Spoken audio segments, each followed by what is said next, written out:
महादेवीसाठी सोमवारी सुप्रीम कोर्टात याचिका दाखल करण्यात येणार आहे। राज्य सरकार, वंतारा, नांदणी मठ हे एकत्र अर्ज दाखल करणार असल्याचं कळत आहे। कोल्हापुरातच महादेवी हत्तीनेची सोय करण्यात येणार आहे।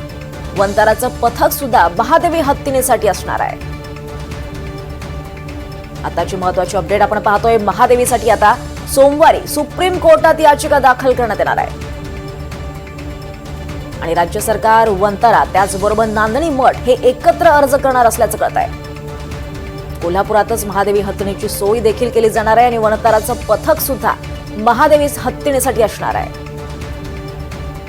महादेवी हत्तीनेला परत आणण्यासाठी राज्यभर आंदोलन करण्यात आली आणि आता ही महत्त्वाची अपडेट समोर येते। महादेवीसाठी सोमवारी सुप्रीम कोर्टात याचिका दाखल करण्यात येणार आहे आणि त्याचबरोबर कोल्हापुरातच महादेवी हत्तीनेची सगळी सोय करण्यात येणार आहे। वंताराचं पथक सुद्धा या महादेवी हत्तीनेसाठी असणार आहे।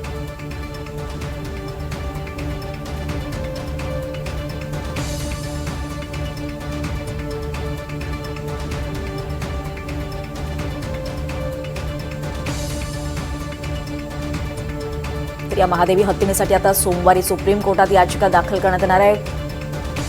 कोल्हापुरात महादेवी हत्तीनेला परत आणण्यासाठी सध्या सर्व स्तरातून प्रयत्न चालू आहेत। अधिक माहिती घेऊयात आमचे प्रतिनिधी विशाल पुजारी यांच्याकडून। विशाल, काय अधिक माहिती या संदर्भात?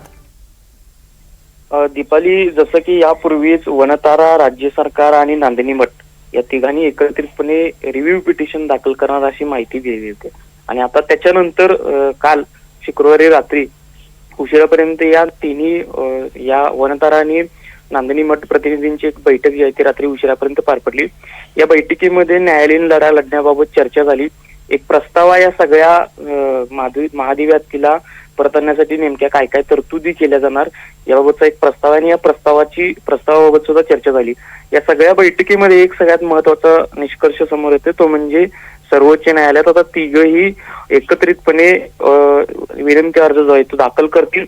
या विनंती अर्जामध्ये नेमके काय काय मुद्दे असतील ते देखील काही या विनंती अर्ज दाखल झाल्यानंतर आपल्याला माहिती द्यायची मिळेल। मात्र या विनंती अर्जानंतर नेमकी काय भूमिका सर्वोच्च न्यायालय घेणार हे सगळ्यात जास्त महत्वाचं आहे। मात्र रात्री उशिरा जी झालेली बैठक होती त्या बैठकीनंतर आता एक समोर येत आहे की येत्या सोमवारी हा विनंती अर्ज जो आहे तो सर्वोच्च न्यायालयामध्ये दाखल केला जाईल आणि त्याच्यानंतर न्यायालय यावर निर्णय जो आहे तो देणार आहे। या सगळ्या निर्णयाकडे कोल्हापूरकरच नाही, संपूर्ण महाराष्ट्राचं लक्ष देखील लागून राहील। दीपाली, निश्चितच धन्यवाद विशाल या सगळ्या सविस्तर माहितीसाठी।